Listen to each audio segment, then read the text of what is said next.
We now want to consider what's meant by a product. We want to look at the concept of a product.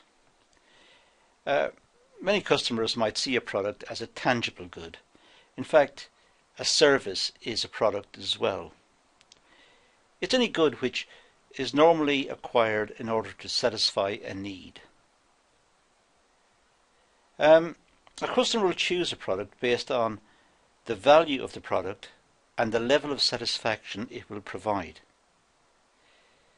So really that's a very important statement, because that partially determines the price that the consumer is willing to pay for a product.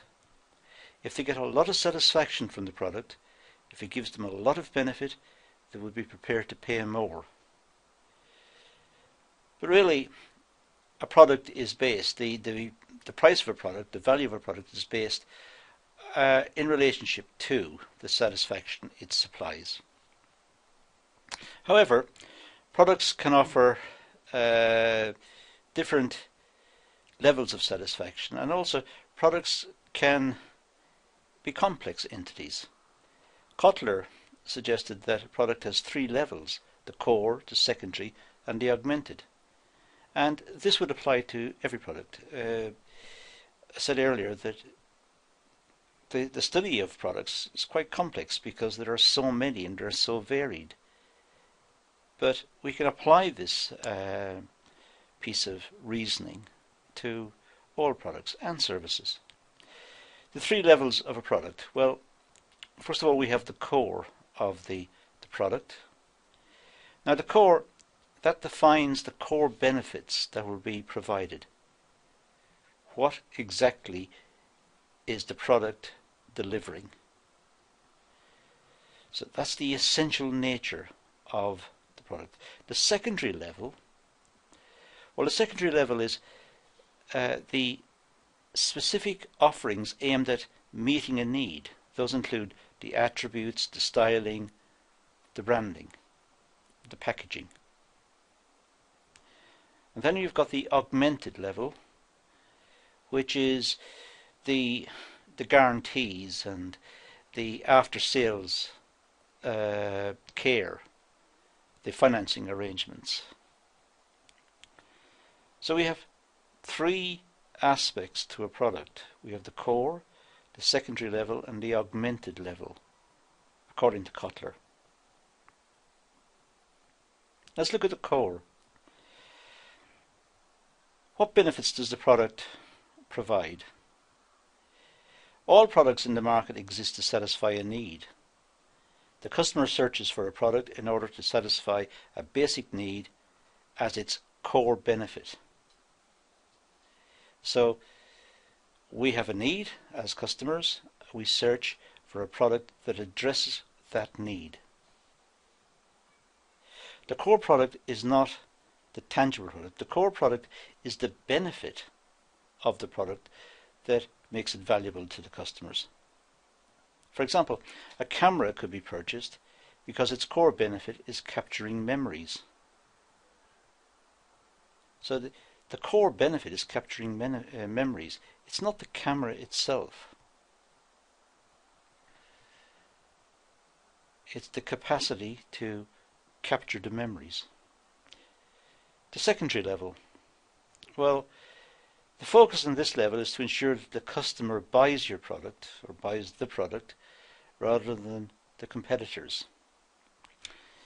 The section looks at the application of physical features that distinguishes the product. For example, the packaging, the size, the color, the texture, the shape, the design, and so on. So this is the look, the appearance, the attributes of the product.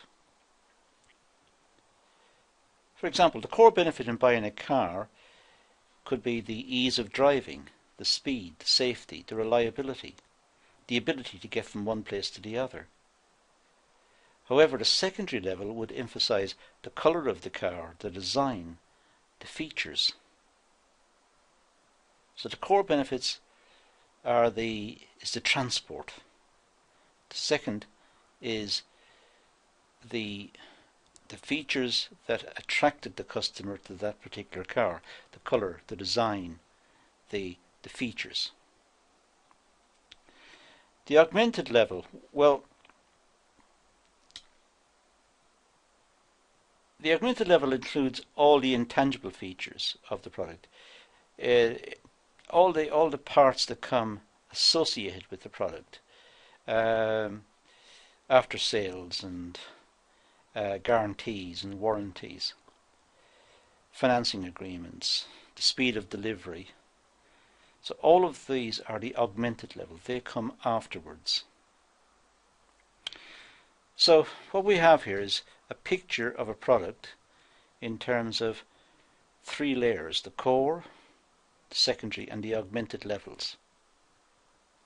And it is probably the secondary and the augmented which is related more centrally to the buying decision. We need, let's say we need a car, that is the core. We need transport, we need to be able to get from A to B, we need to get there safely and so on. But all the cars will be advertising this, chances are.